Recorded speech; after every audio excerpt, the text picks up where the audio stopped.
Oh, all right. I got it, Steve. You and I are communicating, but I don't hear the room either. Maybe they haven't turned it on.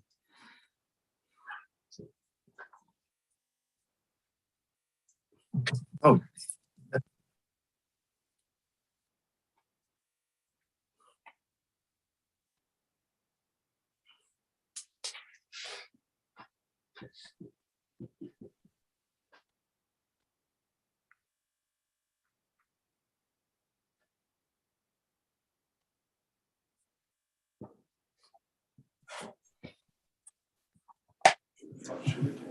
Ready? Too much sun when I was a kid. I lived in Como. Yeah, that's what. I did that for a bit too. And I used baby oil for my sunblock. That was it. Didn't know what sunblock was. More of those houses and doing more than the. Nothing works. On that.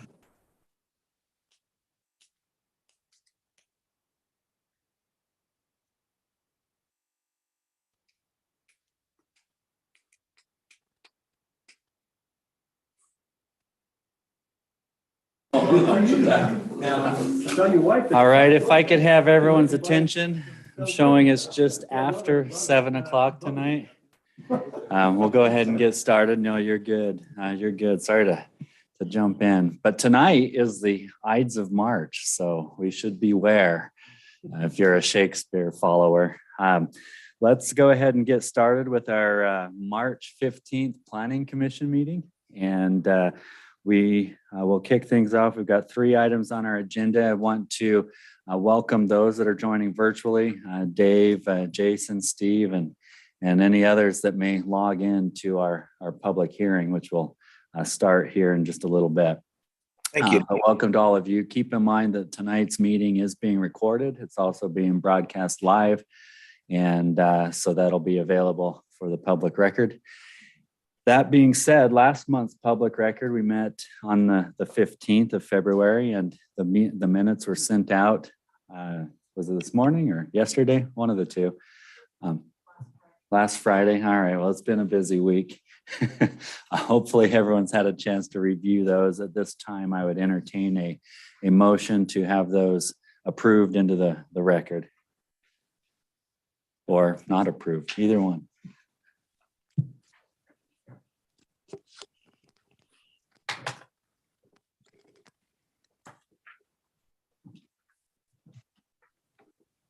Mr. Chair, I'd like to make a motion to approve the minutes of February 15th, 2022 Planning Commission meeting. Thanks, Lance. Is there a second on the motion? I'll second it. All right, thanks, Mark.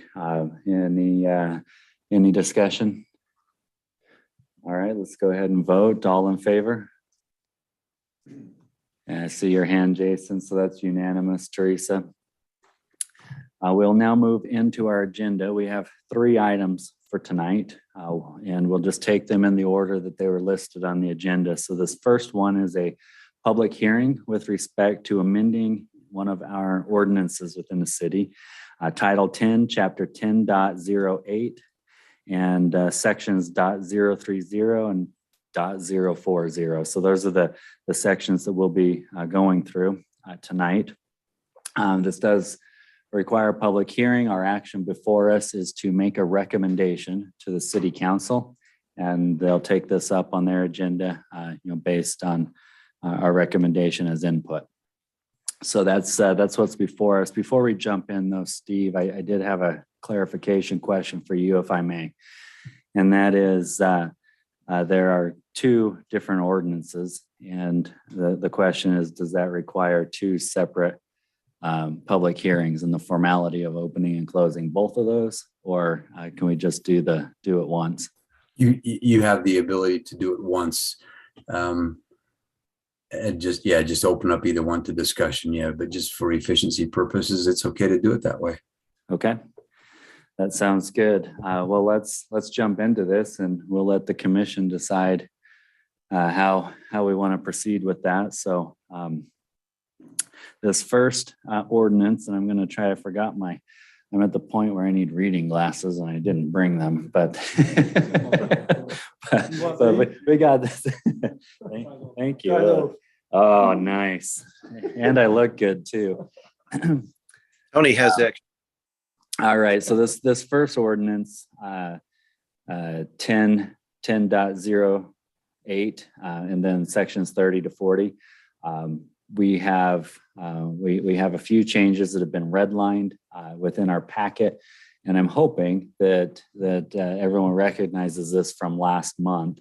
We recommended that we create the language and put it out there, and we can continue to discuss and refine anything that we want to amend to that as part of the recommendation to the city council. But I was hoping, and I don't think we don't have Wilf on to kind of recap that for us, do we? Mr. Chair. Yes. So just an introduction to Jake Young is our new planner. Will has stepped down as our planner.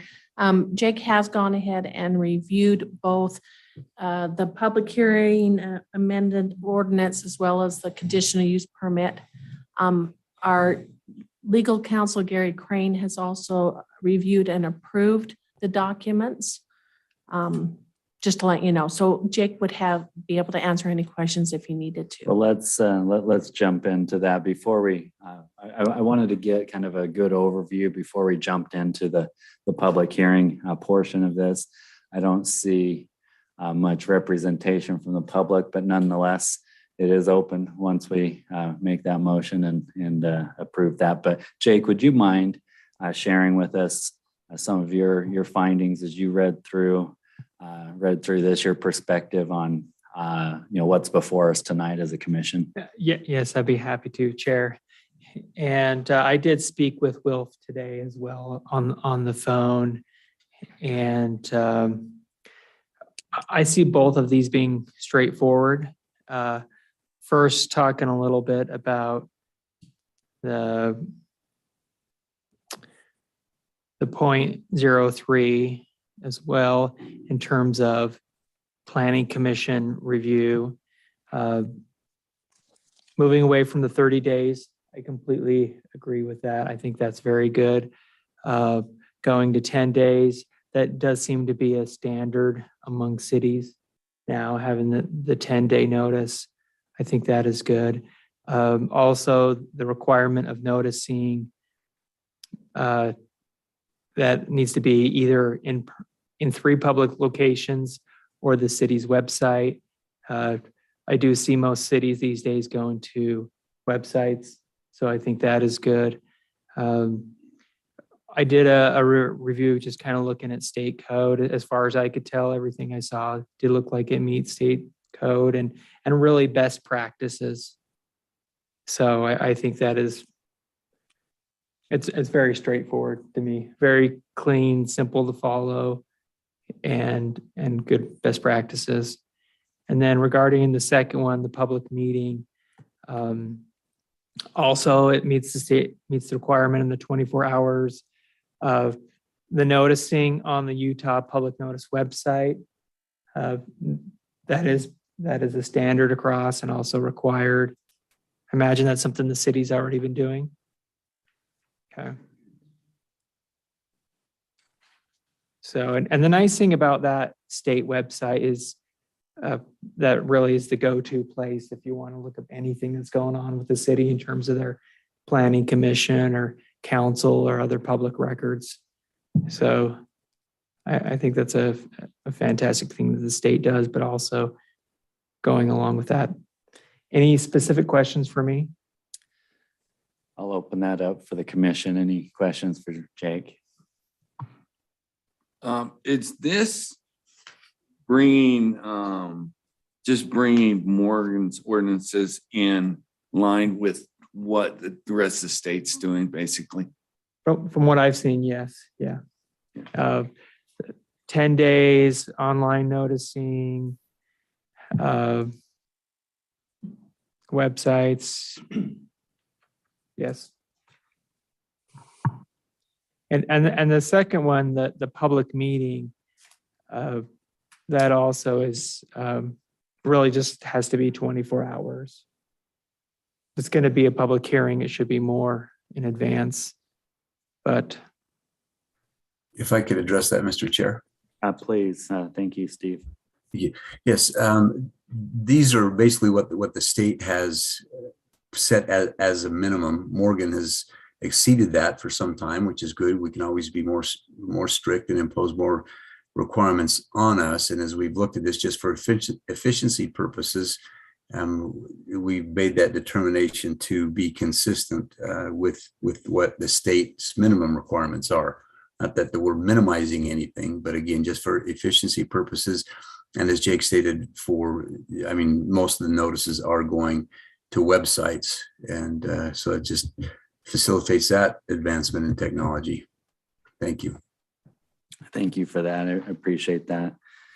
I guess one question that I was thinking of that's come up, Mr. London brought it up a couple of times, I think last month or last week in our training, but with respect to changes to the zoning map, because that's included in this on section D. So it's not just, it's basically any public hearing. But my question is, did we want to address with that his concern of we do a public hearing in the commission and we do a public hearing in the city council? It's really only required to do one. We can do both. And I didn't know if that was language that we wanted to think differently about it, or ask those from the council and mayor if there's a preference. And is that something that you were leaning towards potentially going down to one meeting instead of two? Nate, I could probably address that a little bit, if you will. Yeah, sorry, Dave, you're right in front of me. Yeah, Go ahead. that's a little scary. Snuck up on me. Yeah, don't turn off the monitor, right? So here a few months ago, after a council meeting, Gary and Denise were talking about some items, and I was listening in, but Gary mentioned that we were one of probably just a handful of cities that hold two public hearings, and the state only, of course, requires one. So we had some discussion in our own council meeting about are two necessary, and boiled down to just a couple of things. One is we've gone through public hearings the last, say, couple of years. There wasn't a lot of new information that was brought up in the second hearing. Probably the most controversial has been the Rupp property.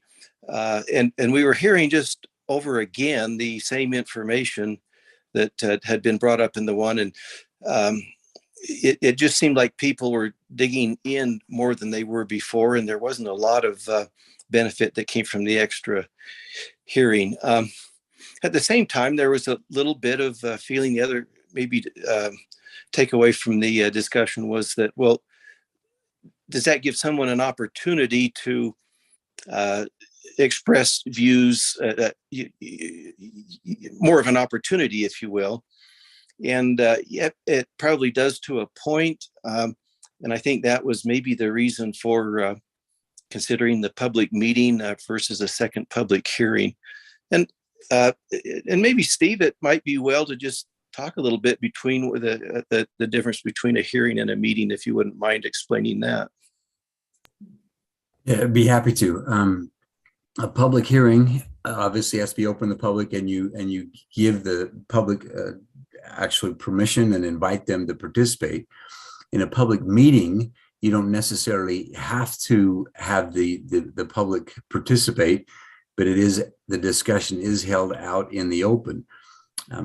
As you stated, a lot of times people will just get wound up when they get to do that twice. And so generally what will happen is if the public hearing is held at the planning commission level, then the staff report would indicate what discussions were had by the public, so that the council will have the benefit of what discussion occurred before the planning commission, but doesn't necessarily have to hear that same information again. They will understand that the planning commission was exposed to that information, considered that information, and still made the recommendation that they did.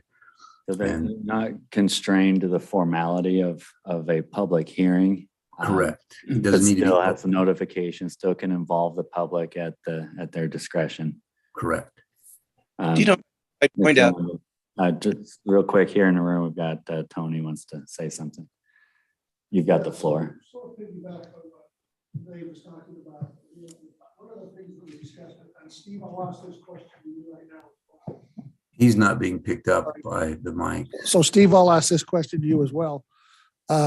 If we're having a public comment or discussion in city council, we don't have to let the public comment, but we certainly can. Is that correct? That is correct. And so the one thing that I've noticed occasionally that's been a little bothersome to me is you will have a public hearing here in your planning meeting. And then we will get into a public hearing on the same item in city council. And sometimes for some reason, there's some information that we're giving in city council that was not made aware to you as a planning commission. So this is another question, Steve, I want to ask you. If we get into the city council and we get into a public comment and we decide just to have public comment, but we find out things that were not to the planning commission that might be fairly important, can we kick that back as a city council to the planning commission to review again?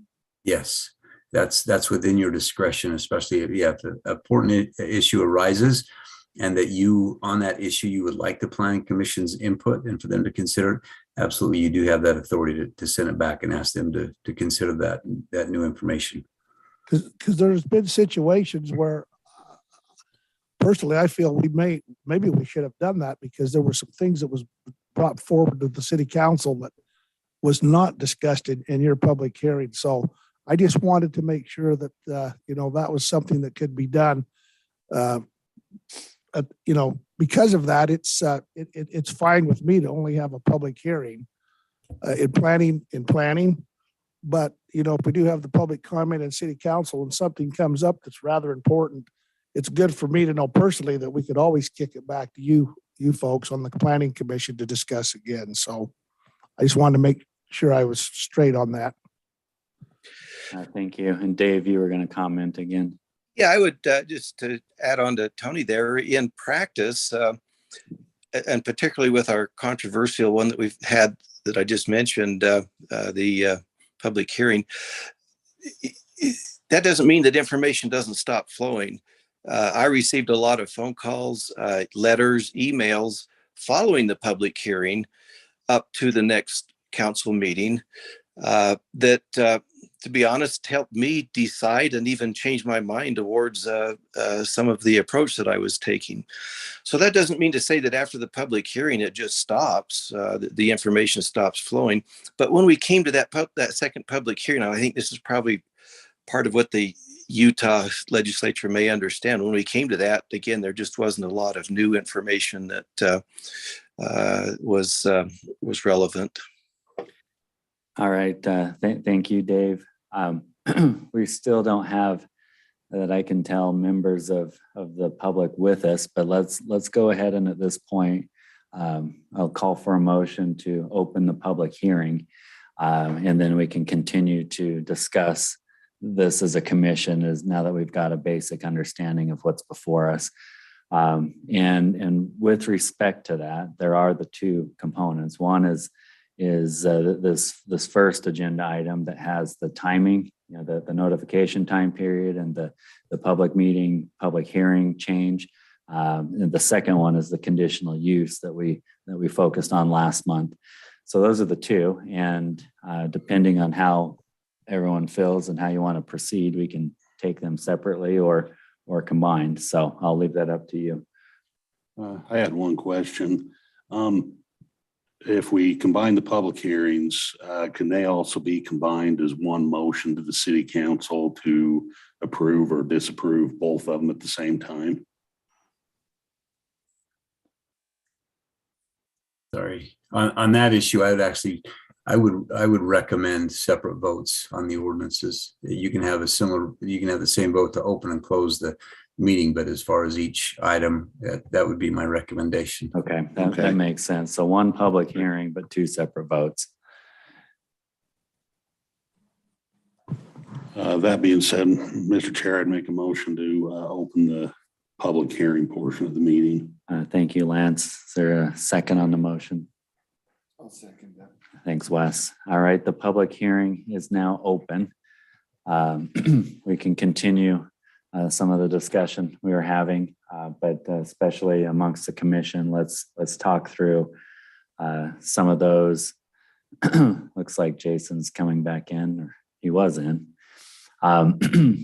We can talk through some of those issues with the notification period, with the change in the public hearing process, public meeting process with the city council, and how that interacts with the state code and the planning commission, our responsibilities. So is there anything else before we discuss this amongst ourselves as a commission that anyone would like to share?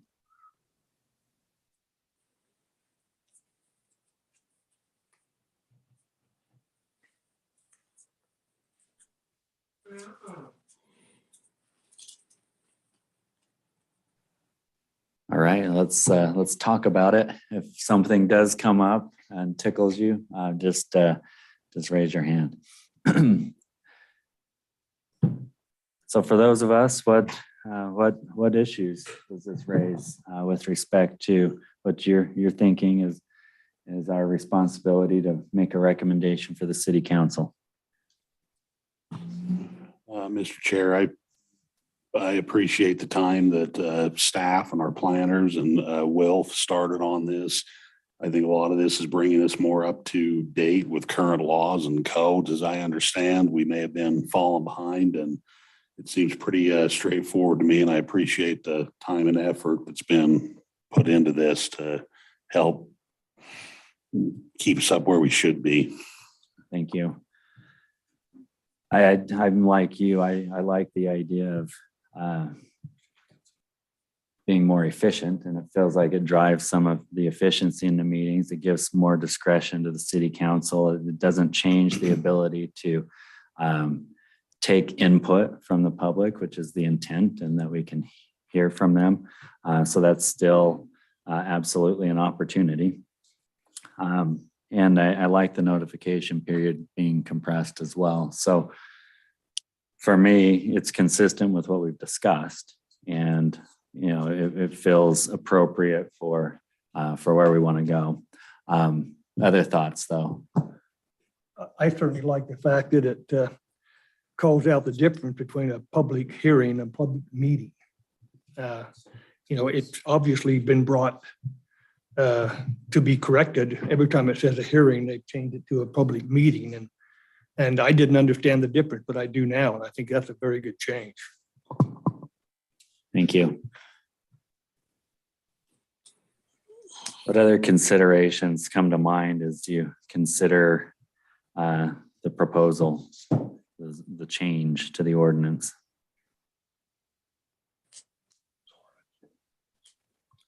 Mr. Chair, I had a question as I was reviewing this. So at the top, we use language like instead of just amendment, we say change or amendment or amendments.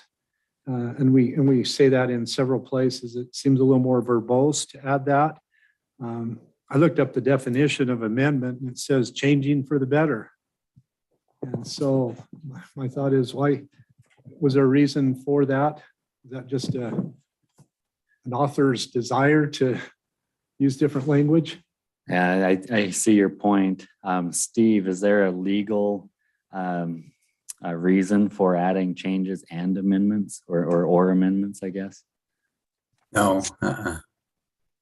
So I think it's a good catch. It's probably wordy and unnecessary to add that. Mr. Chair, can I make this one? Please do.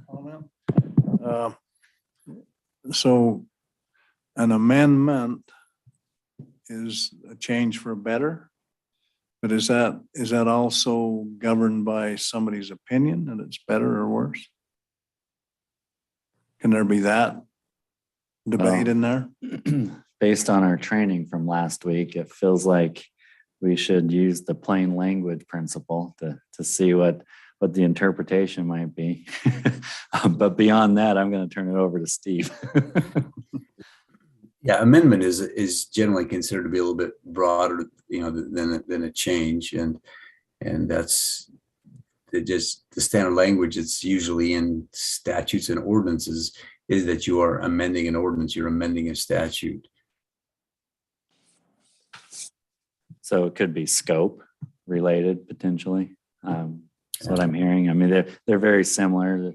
It's not a problem to have them both listed. I just, No. if we did recommend cutting it out, would that create a problem for us down the road? Because now we don't have a certain word that we wanted.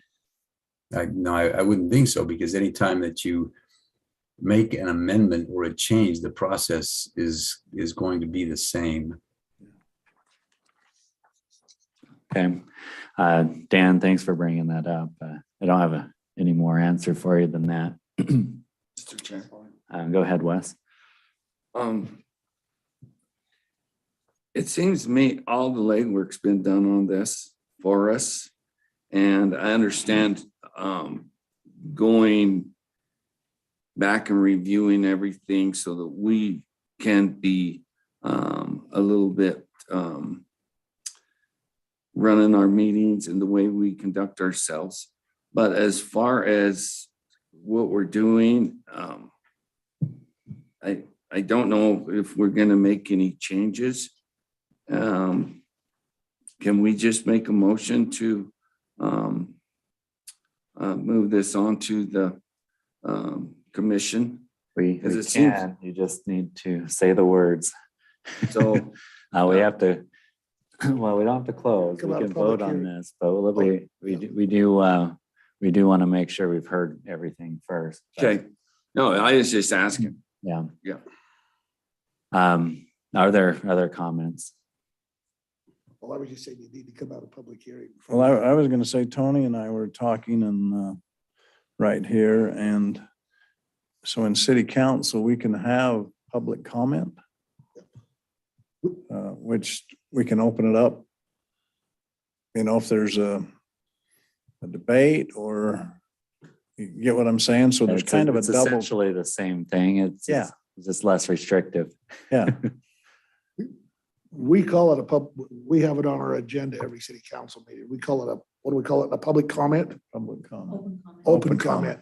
You know, I just asked Denise, and here we call it a public meeting rather than a hearing. Well, because it is a public meeting. Because it would be a public meeting, so, you know, and I think, as I understand it, I could, you know, I think it's the mayor has a little bit of discretion in that meeting as well, so, you know, if he wants to allow individuals that's totally up to him. How often is that comment period Very seldom. Yeah. And very, Unless it's, controversial.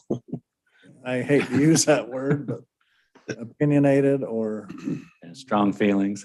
strong feelings is a good one, but Very seldom. But what I'm thinking is it's for the public, that's who we serve. Sure. So the opportunity to come to the planning commission over an amendment or a change or something, is there can be a comment from the public, but it can also be carried to the city council that they can make a comment.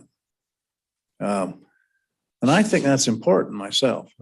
I think that we haven't had too much of it, and I'm fairly new at this, but I remember it seemed when I was on the planning commission, we had quite a bit of it at but that was when some big changes were happening. And that's just my take on it is we can have a public comment, and they can do it here or whatever wording you want to use. And I think for me, that helps me at least, get a feel, it might be that, well, I just got my fourth dog and I can only have three. Yeah. You know, and things like that, that you can work through or, but I just feel like maybe I'm just too new. Maybe in 4 years I'll be tired of, some public comments, but Well, you are in an elected office and, the way I read this proposed change, the ordinance that still protects that right for citizens to have a public hearing formally with the planning commission and a public meeting at the city council level. yeah, that's what I wanted to stress. Yeah. Mr. London. Steve, may I ask you another question or even Jake, back to where I was a moment ago. So we have this public comment at this public meeting in city council. Information has been brought to light that was not brought to light in the planning commission. And we decide that we want to kick this back. We're not comfortable that things, have been brought to light the planning commission was not made aware of. We kick this back to the planning commission. Then what is the protocol at that point? Do they once again discuss it? And can they make a different recommendation to the city? How would that work? And it depends on the nature of the new information. Just to be safe, my recommendation would be if it's sent back to the planning commission and it required a public hearing, then again, we would hold a public hearing. And yes, based on that new information, they might make it a different recommendation. If it were something as simple as, hey, this, there was a significant change, and you could simply ask them with that information, would your recommendation be any different? You could do that more procedurally without the public hearing. However, like I said, my recommendation would be if the recommendation is based on information or that was obtained during a public hearing, or the procedure required a public hearing, that regardless of it being sent back, I would recommend a second public hearing. Now, that doesn't mean that the chair has to entertain all of the information that was given to the planning commission before. He most certainly could set out those ground rules at the beginning of that public hearing saying, we've heard this issue and this issue. If you have something new or addressing the issue the city council wants us to address, then please address that issue. Because one concern might happen if, this could happen. I mean, not that this ever happened in Morgan City, but we might have a few new members on the planning commission, right? And so they might have not had the benefit of those prior public hearings. And so to have that again would be my recommendation. Thank you. Hey, Steve, along that line, even though it's not, if the ordinance were passed, only one public hearing is required, but could a city council also hold a public hearing if it deemed appropriate? They could. Again, my recommendation, just not to confuse the issue, would be to keep it as a public meeting, because if it's one of those, once you make one exception, then it might be either the expectation or you could cause somebody to be a little bit irate about not opening theirs to a public hearing. And so again, you can perform the same function with the discretion that you have in a public meeting to allow those comments. And so I would recommend that you would stay with the ordinance, again, having that additional discretion we discussed. Good point. Thank you. Thank you for that additional context as well. And then at the conclusion of this, some of these comments have brought up something to my mind that if I could spend maybe 90 seconds at the conclusion of this to do just a little quick training. Absolutely. We'll make sure we give you time. Thanks, Steve. I had one comment. Maybe this is what Steve's training is going to be, but there's specific changes that require a public hearing. That if you're adopting a general plan, changing an ordinance, changing zoning, that mechanism kicks in that you have to do a public hearing. You can still do them on other things, but typically it's for the specific changes that would require a public hearing. Thanks, Jake. All right. I think we've discuss this? Any Mr. Chair? final comments? Yeah, Go I ahead, have another Dan. question if I could. So reading through this, I see there's a section that was crossed out that talks about notification to property owners within 300 feet, I think, of the change or the proposed change. And then when we look at the new language, down in D2B, it says mailed to each affected entity. My question is, what is an affected entity? Who qualifies for that? You know, you take the Rupp subdivision, for instance, that we talked about before. People that were within 300 feet of that were notified. But people that were down the street that were going to have to deal with all the traffic and considerations of that had no idea this was going on. So to me, it's like, what are we saying here? And I don't know if that's clear, if there's a definition of what each affected entity means. In that case, would it mean those who are further down the Island Road or along 200 North that would have an increase of traffic? And Good question. Steve? yeah, I'd be happy to address that. Thank you, Mr. Chair.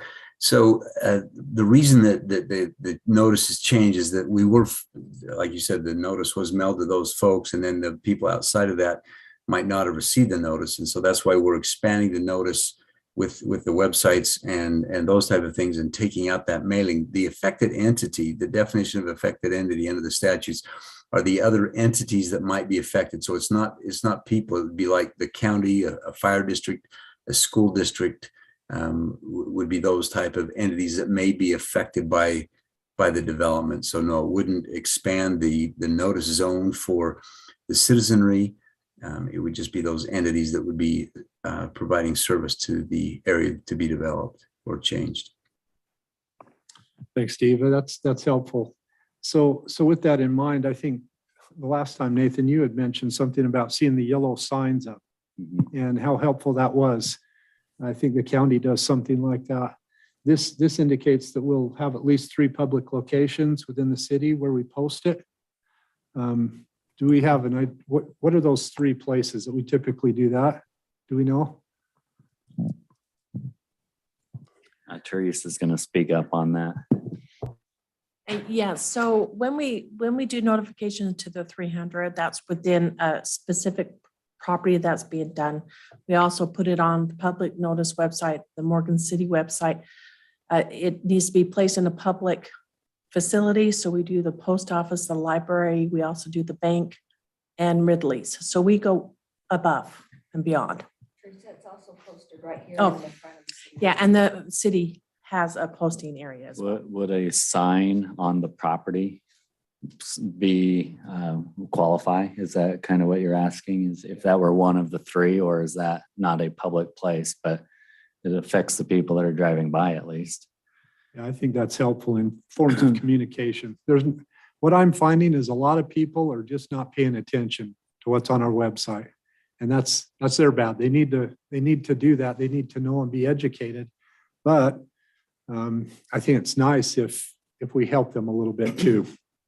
So the sign, I like that idea. I think that would be helpful to have a big yellow sign near the properties that are affected, and then people can watch for that and they can pay attention and come and support the city in those matters. Thank you. So I don't see that kind of language when I read through this, which would mean if we did move forward with a recommendation, a favorable recommendation, that might be something that we would ask to be included in it, if it's what you want. Anything else to add to the discussion? We will. A question for Steve. You're scaring, your voice is coming from behind me. At least it's not from above, huh? So Steve, on 040, the public meeting, says public meetings shall be held by the city council before any amendment or change shall be passed. Should that be specific to an amendment to an ordinance or a change to an ordinance? Versus, I mean, that seems awfully weak or general to me. Well, it's because the language is within this ordinance that is addressing these specific land use type amendments, then it follows through that it would just be for this. So that would also mean that a public meeting is required to be held related to these same issues. Yes, sir. Yeah, we wouldn't have a choice of saying, here's a hearing and no public meeting. If it's a hearing, it's a public meeting also. Correct. Yes. Mr. Chair. Yes. In reference to what Dan was saying, I think as this commission, I think we need to be careful that we don't. Teresa's already told us that they go over and above. And like on the postings and stuff, it's nice to do those things, but it, you know, I don't want to see that it gets, you know, this project happened and this person didn't know, and we even put up the yellow signs. And so on our next one, you know, we're gonna put up something bigger. I think I'm just thinking, be careful that we don't start adding things to it that's not in the state language is all I'm thinking. Yeah, thank you for that. I agree there's some risk to doing that. You know, even though we're going above and beyond, those are generally in places that aren't necessarily getting a lot of eyeballs. So it meets the letter of the law, but it's not necessarily reaching all the audience it could potentially. I could be wrong. I don't have science backing that up. That's just a feeling. So to be fair, but maybe the way we handle this is we leave the ordinance as drafted, recommend it whichever way we recommend it. But and then one of those ways can always be just the courtesy of putting up a sign at the city's discretion, but they're not bound to that by the language of the code. You know, it just as a best practice, they could choose to do that if they wanted to, which I personally like that best practice, but I know what you're saying. Okay, other thoughts? Mr. Chair, can that like trigger a discrimination kind of thing, or peg somebody's property? Put a sign on the property. If the property meets the codes and the ordinances and such, and there's a zoning change kind of thing, I can just see problems pegging one guy, but not another guy. Yeah, so you're saying don't exercise discretion and be consistent, either do it or don't do it. Exactly. Yeah, so Steve's the legal counsel, but I agree that you get in less trouble if you're consistent. Chair, some cities do require posting on affected property where the zoning is happening. I think as the mayor mentioned, you are bringing specific attention to that property, and if the zone change is viewed as negative, then maybe the owner of that property is getting unwanted attention as well. But some cities do post on the property just so you can see where that change is happening. This is whatever you recommend. Okay, thank you. Which I think, if we're consistent, I'm fine with it. If we changes and we post that on every change, then I'm fine with that. But if one gets more attention than another one, Yeah, post that one. and consistency in the type of signage. It doesn't have to be a fancy billboard. Just something that's cheap, but it's going to weather. Can you see what I'm saying? Yeah. And then we have the like, who's gonna be required to go put that up? And make sure it stays there. Yeah, and I'm a little bit biased because I know who does all the postings for all this kind of stuff. And so, I think the consistency thing is probably the most important factor here. And like if there are citizens that have decided that they don't like what's happening, I guess that they can put up a sign on that piece of property themselves and say, this is getting zoned and whatever. But I think as far as this body and it's for the city. Please.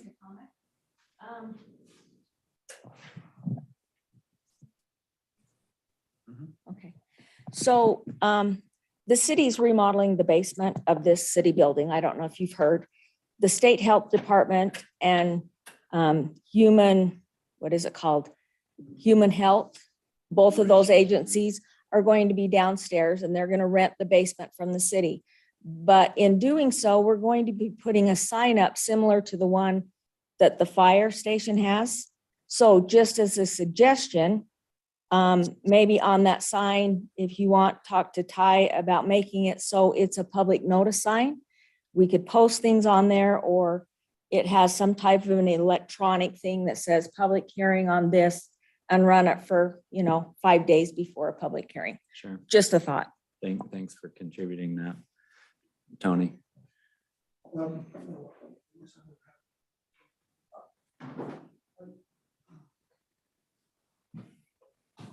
I think for me is on the city council, one of the thing is the one thing I want to make sure is that we're pretty transparent on what we're doing.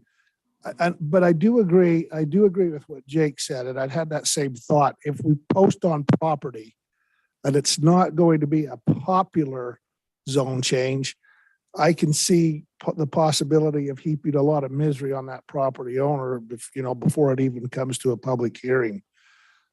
So I'm a little torn, between making sure it's transparent, but I'm not sure I'm totally comfortable with posting that piece of property for that very reason right there. Having said that, it's important that our citizens and our constituents here in the city, they're going to have to take steps themselves to try to stay somewhat informed.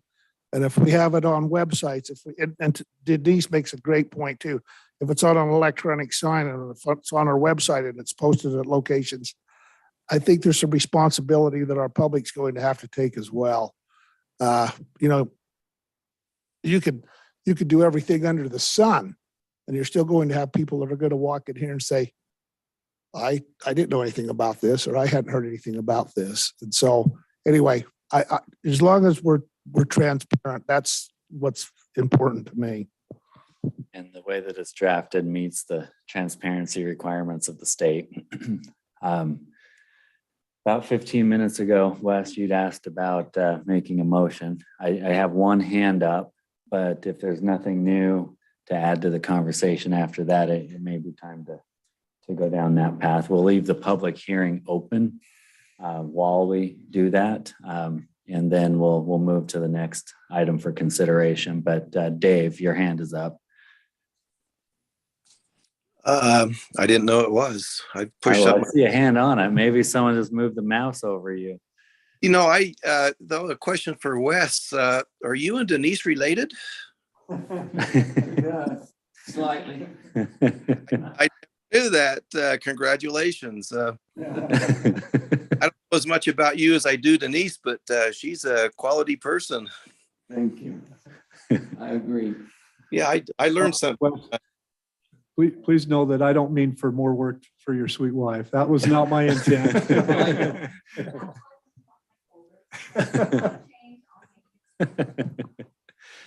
Well, I'm glad that we could make some acquaintances. All right. Any other discussion? Otherwise, let's make a recommendation on this, or a motion for a recommendation. I just have one quick comment. I would encourage everybody and all the public tuned into this meeting. I've been spending $1 a week for a Morgan County newspaper for 15 years to read what is going on in the community. I would encourage everybody to do that. Sometimes I don't read anything else but the notification section. So I know what's going on in my county, in my community, in my town. And anyways, that's all I had about that. And you want to do the voting with the public hearing still open? If not, I would. Steve make a- said that that's kosher Oh. or appropriate or whatever the right word is, but yes, that's the plan.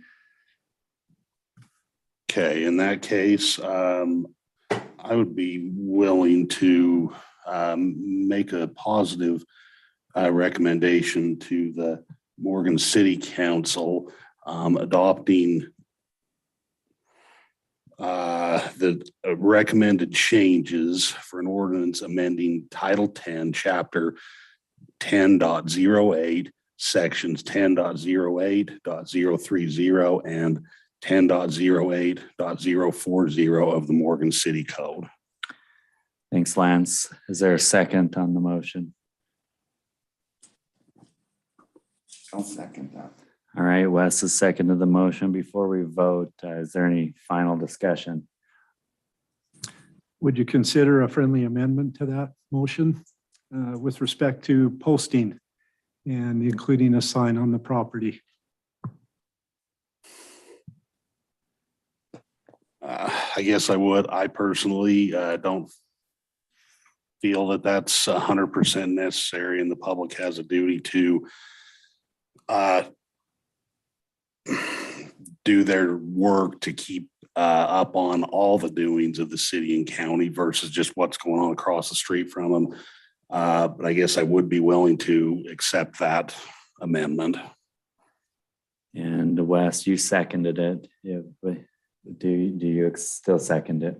I don't think we need to put that amendment in there, so, yeah, no. So he's withdrawn. So is there another second on the original or the amended motion?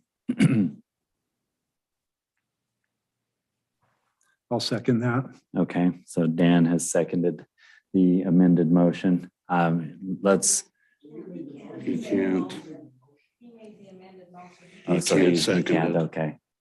Thank you.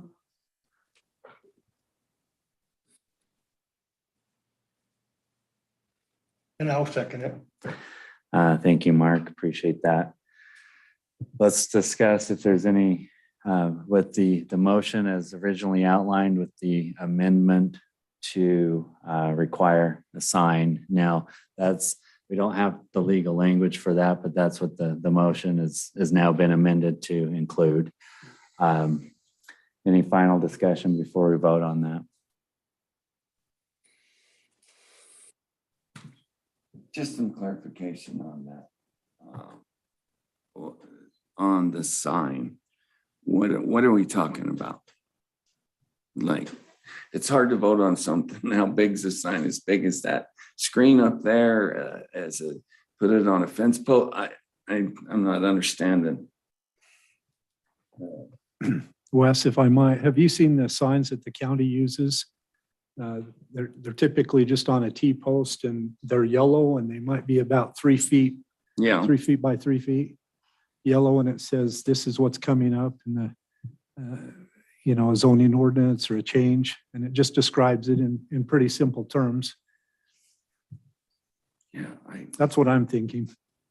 Dan, any of the signs would have to follow our sign ordinance that we have. They couldn't be any bigger than what is allowed on our state.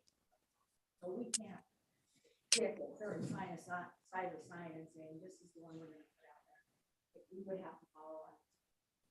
So I don't know how big that would end up being. And the county sign ordinance is different than ours.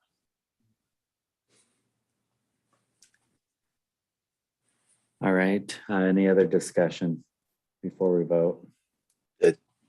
Nate, do we know that that's a requirement on the county's part, or is that just a best practice, or do we know? I wouldn't know the answer to that. If anyone else does, please share. Oh, so Mr. Chair, while we were discussing that, I tried to find it. And there's nothing in the county code that I can find. Okay, So I don't think I'm not sure why they do. okay. It may be a best practice or whatever, but not a requirement. Mr. Chair, I'm thinking about what I've learned since I've been doing this. And one of the things is when a company or person buys a parcel of land and it's zone X, right? There is the ability to make a few changes, like we're talking about this one of Rupp's down there. But as far as making major changes to anything, that is a really, really tough thing. And I know where Dan's coming from, down there and living down there, and you move somewhere and you like it to stay the same. But even, and I might be wrong, even if we put up a sign, it's already zoned, the property's been bought and paid for, somebody's going to build on it. And so the additional signage, I'm not understanding if that's going to do anything. And I might be wrong, I don't know, but I don't know if it's going to change the outcome. It's going to get people to come and participate a little bit, which is great. And I think that's what every city needs. But as far as rewriting it into here, I don't know if it's going to change anything that much, is what I'm thinking. Okay, thank you for that comment. Other comments before we vote? All right, let's go ahead and vote on the amended motion, which includes the requirement for the sign in addition to all the other changes that were outlined in the packet. All in favor indicate. Jason, I can't see your vote. If you're still around. There he is. All right, yay or nay, Jason? All right, we have 3-3. The motion does not pass. It does not have a majority. Steve, just clarify for me. Does that mean it failed entirely and we'll entertain another motion? Or Yeah, you will. This body does need to make an affirmative.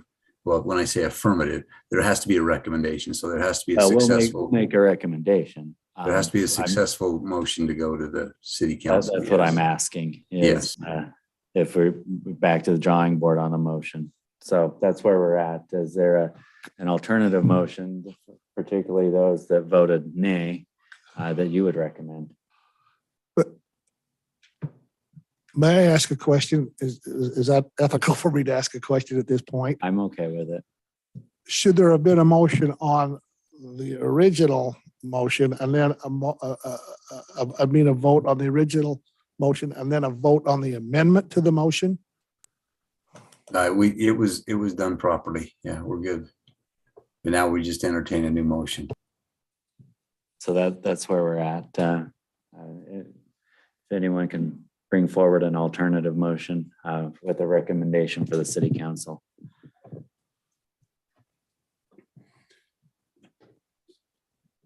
Mr. Chair, after some more discussion on the amendment to my motion, I would be willing to restate my original motion without the amendment for the added sign. A positive recommendation to the Morgan City Council to adopt the proposed changes to amending ordinance title 10, chapter 10.08, sections 10.08.030 and 10.08.040 of the Morgan City Code. Thank you. Is there a second on the motion? I'll second that. All right. Thank you for seconding that. Any additional discussion?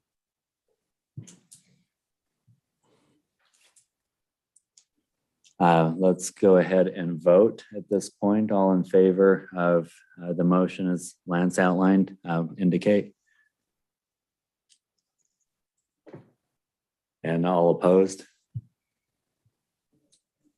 All right, motion passes to extend a favorable recommendation to the city council with the language as outlined in the packet originally.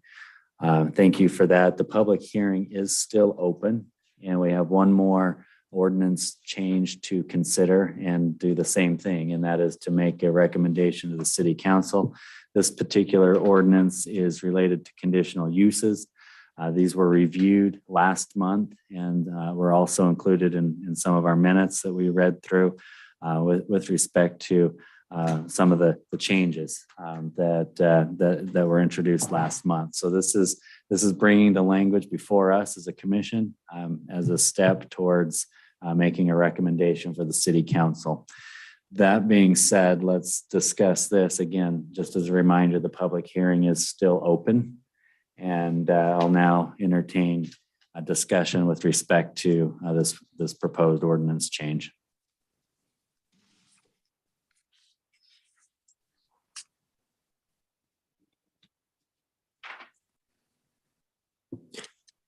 Chair, can I make a few comments? Yes, please do. That'd be great.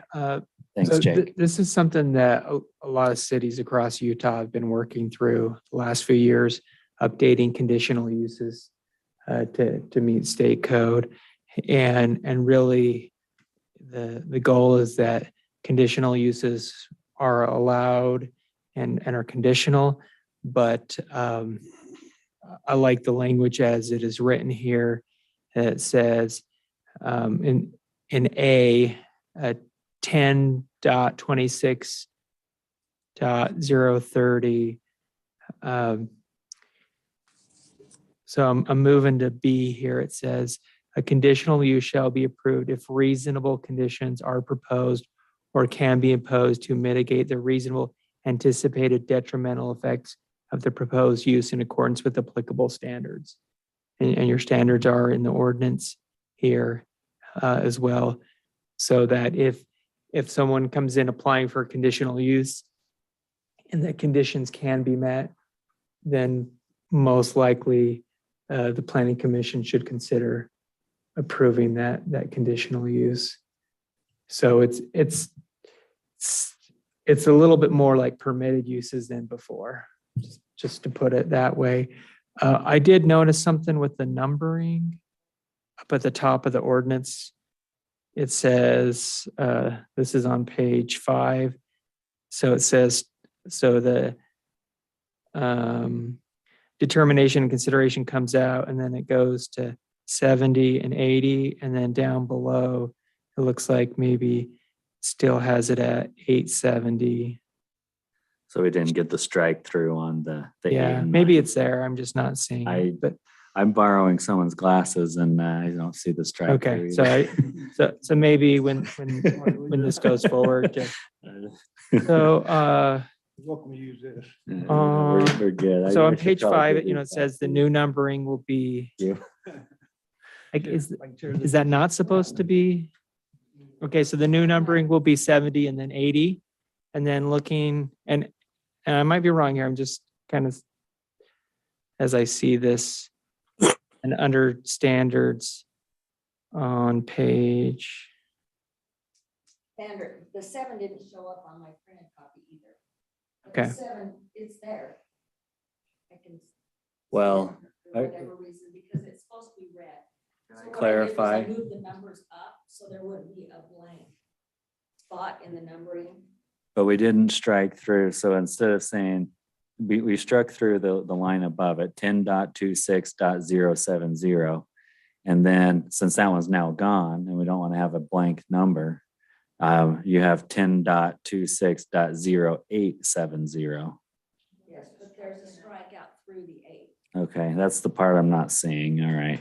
Okay. Oh. 8 struck out, and then the rest, the 7 should be. red. Okay, because I had the same thing on the 9. I didn't see the strikeout on either of them, but. All right, let's see. All right. I got to zoom in Thank pretty you. good. It is Sorry to there. bring attention to that. Strike out the 8 and the 9, right? Yeah. Okay. Yeah, the 8 and the 9 were struck out so that I could move those numbers up. Yeah, I see that now. But I think that was what your question was? Yes, and I had one comment. I did go through your conditional uses, your chart and some of that. I think in the future, it might be good for us to look at those, the use charts and some of that. I'm just planting a seed there in terms of Did we? something in the future. It doesn't affect this ordinance. I'm just saying that's something to. It was some homework that we were given. Okay. And recognizing it's not up for discussion on this particular proposed change. But Teresa, can we get that in a future meeting agenda? I don't know if that would be more of a working session, probably to look through something like that, but we can talk about that, but I just don't want to lose that piece. All right, any Mr. other Chair, discussion? Go ahead. I have a question on this. It seems really broad, which it should be. Maybe this is for Steve. How, as new businesses are created all the time, kind of like 5 years ago, you wouldn't have thought about electric bicycles was a big deal, right? How hard would it be to add to this list? I mean, is it a major thing and whose discretion is it to say, we're going to add a couple things to this list that's on,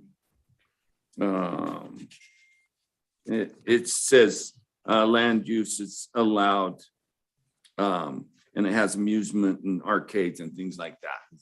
How does that happen if some brand new business that we've never heard of wants to come in here? Somebody. Well, if they file their application for their business, they would be vested under the current regulations.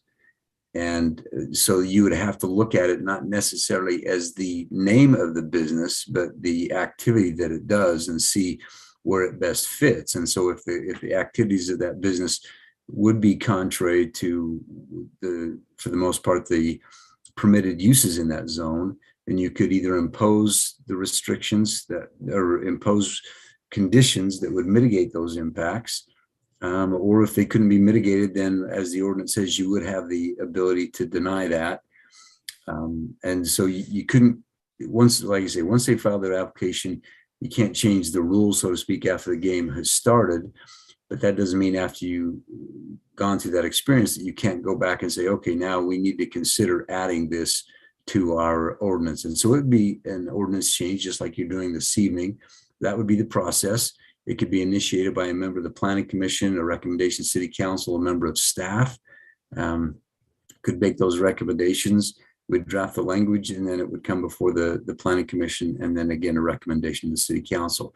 Now, once you have an ordinance in that queue, so to speak, at that time you can delay any permit applications. I hope that makes sense. So if you have started the ordinance amending process, then you can hold off on accepting any permits. But if the permit comes in the door before the amendment process is started, then they get to have that application reviewed under the current rules and regulations.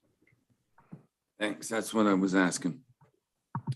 What other discussion or questions about the proposed changes do we have?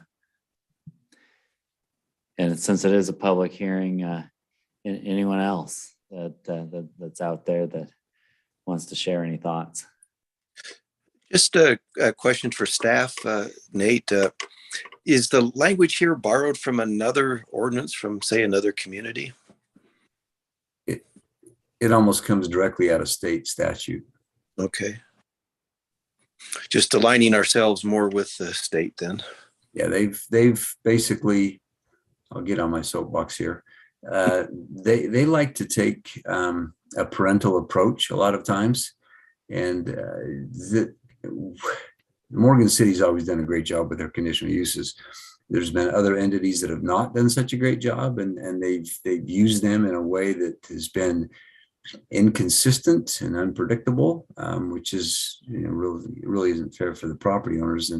And so after enough complaints, then the legislature says, we're gonna tie your hands a little bit on these conditional uses. So that's what they've done.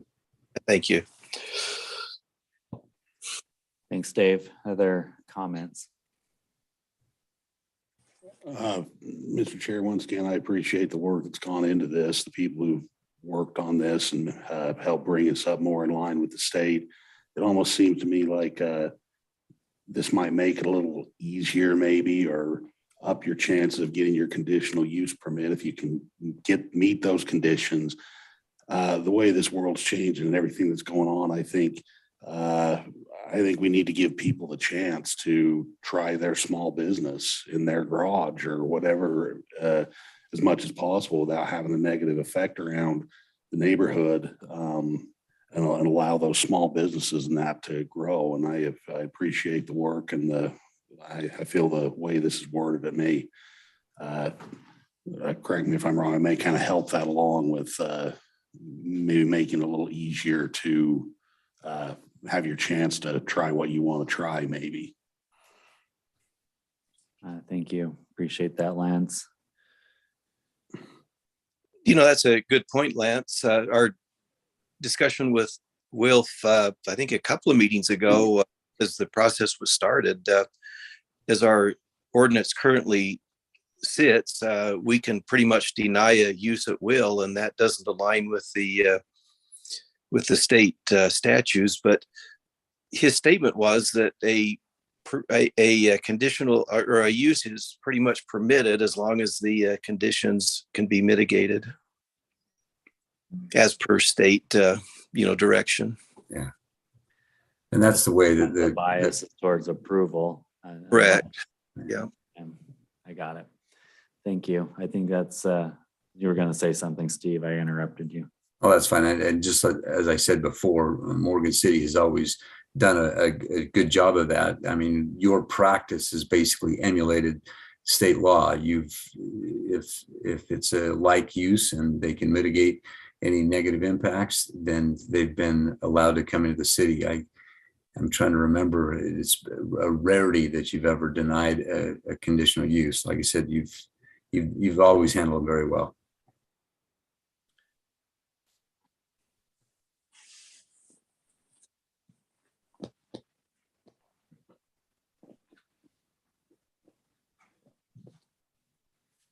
So Mr. Chair, I'm just thinking here, it seems like Wilf indicated in a meeting a couple weeks ago that it seems impossible to try to include every possible conditional use that might be used, just like you just said.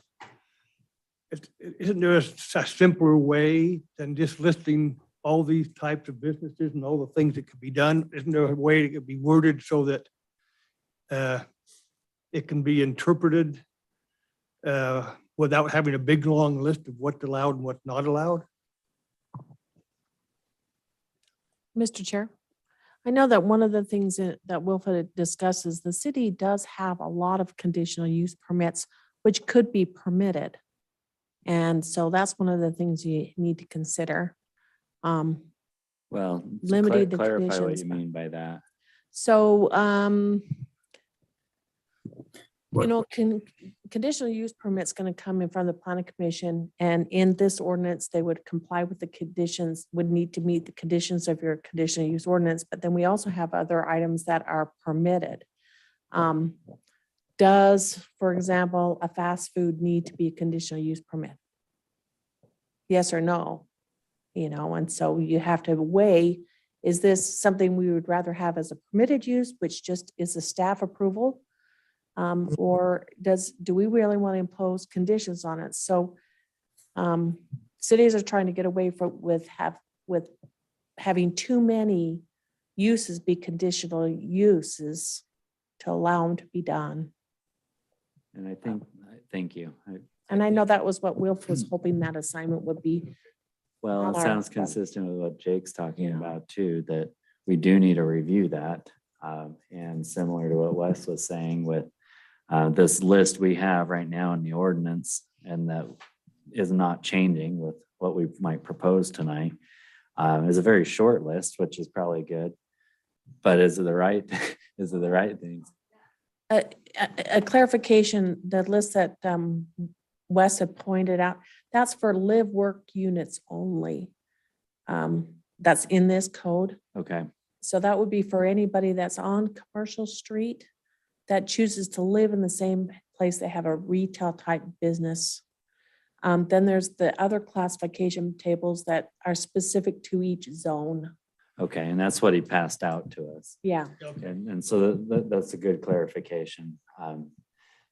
Because I don't remember, on this little short list, you didn't have things like a tattoo parlor or a smoke shop or a, sexually oriented business or something like that. And I don't remember if the big list had stuff like that, but the idea, we've got to allow certain things and where, when and where, and if it's creating a nuisance, can that nuisance be mitigated?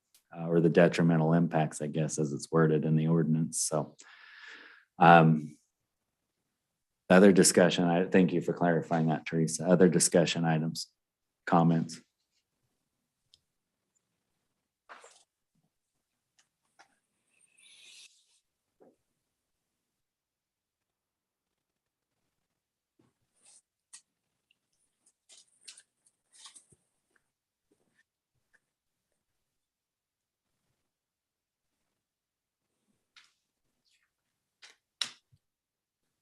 Seeing a lull in the comments, are we prepared to make a motion for a recommendation one way or another?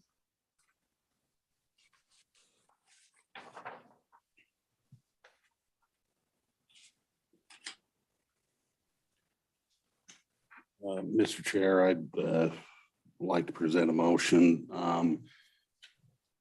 to the Morgan City Council of a positive recommendation for approving the outline changes for an ordinance amending the conditional use ordinance 10-26-020. Thank you, Lance, for that motion. Is there a second on the motion? I'll second it. Thank you. Any discussion before we vote?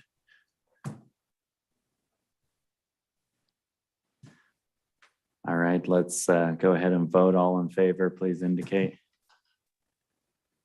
It's unanimous. Motion passes to pass on a favorable recommendation to the city council. That brings us to our, well, actually, we need to close the public hearing at this point. I'll also make a motion to close the public hearing. Second.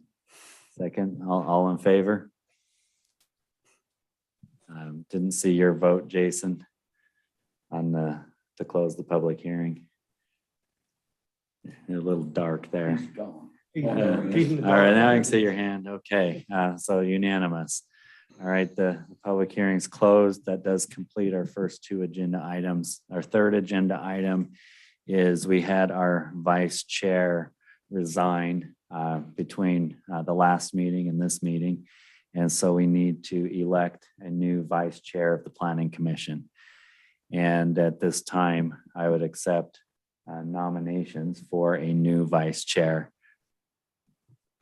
Mr. Chair, I make a motion that if Wes Woods is willing, that he be nominated as a vice chair of the Planning Commission. Wes, do you accept that nomination? Might be kind of a brutal meeting, but. I've set a low bar for you. We'll leave you two alone. Any other, thank you, Wes. So that's an acceptance. Yeah. Okay, thank you. Any other nominations for vice chair?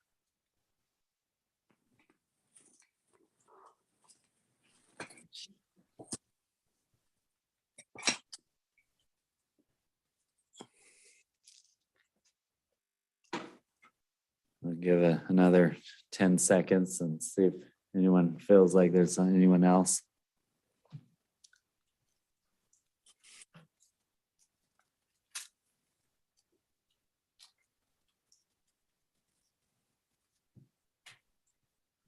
All right, we have one nomination on the table for Wes Woods to be vice chair of the Morgan City Planning Commission.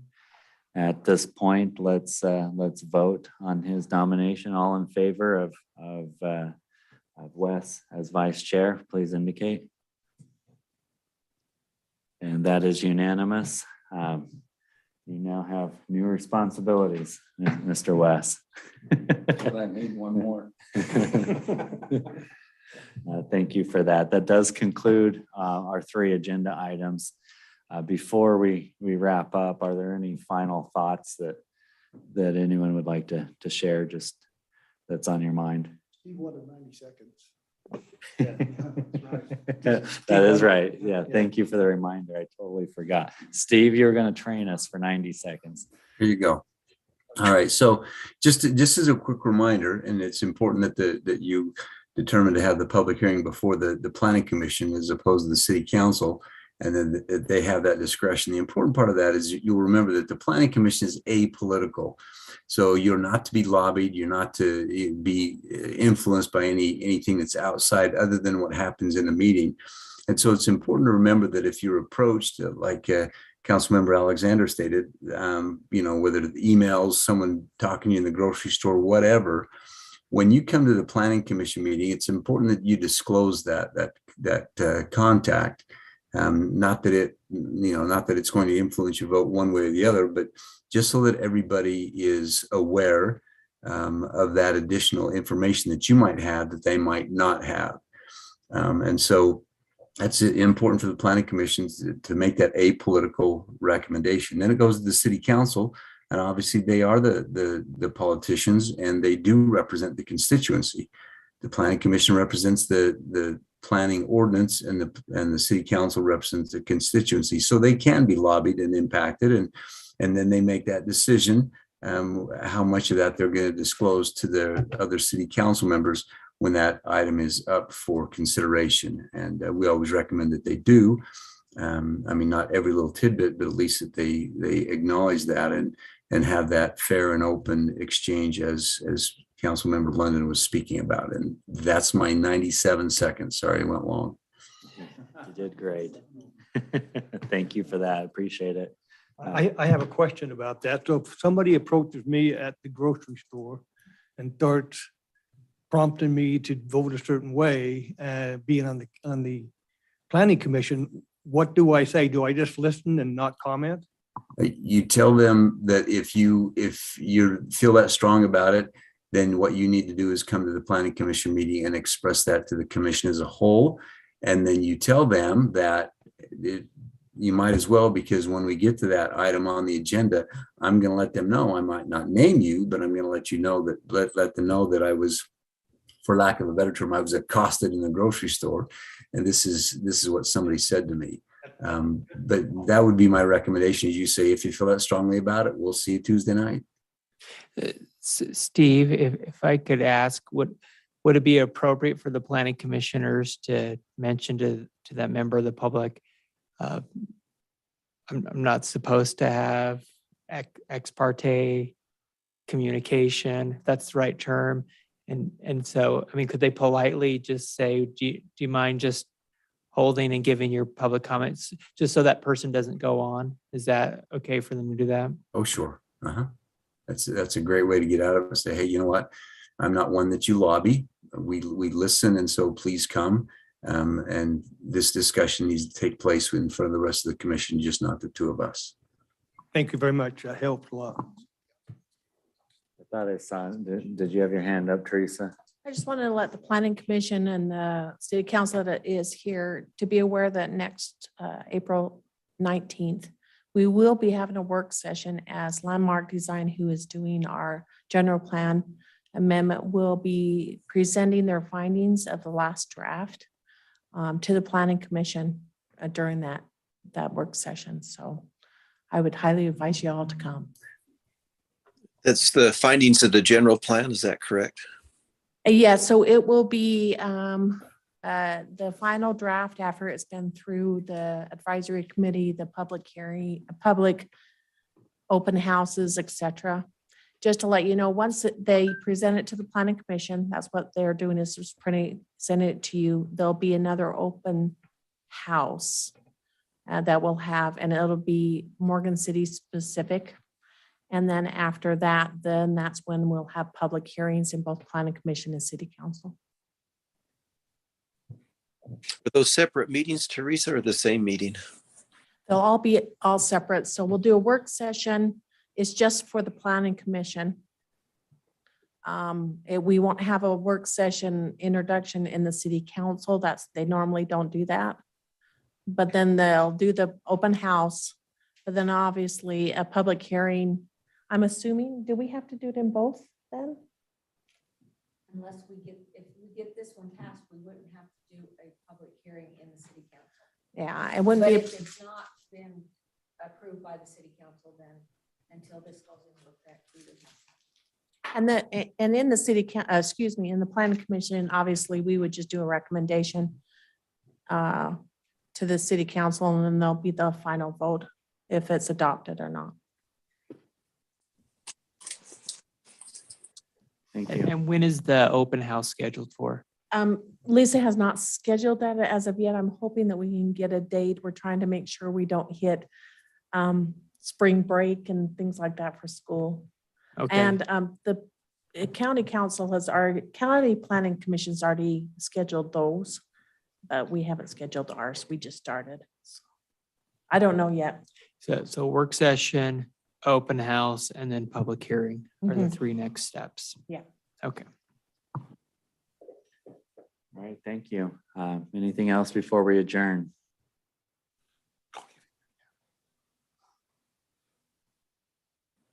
Then I call for a motion to adjourn. I'll make that motion. All right, Motion is that we adjourn. all right, meeting adjourned.